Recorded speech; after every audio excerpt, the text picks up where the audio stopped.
Les travaux ont porté à la fois sur la poursuite de la restauration des bâtiments de l'île Royale et le réaménagement de l'île Saint-Joseph. La porte du quartier de réclusion des condamnés, sur l'île Royale, a été refaite. 2 cintres en bois ont été installés, autour desquels les jambages, claveaux et maçonnerie de la porte ont été déposés puis remontés. Les cintres, ainsi que les nouveaux claveaux et éléments de jambage, ont été fabriqués et taillés sur place.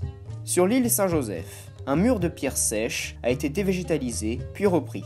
Les pierres instables ont été déposées et une souche de cocotier a dû être retirée des fondations.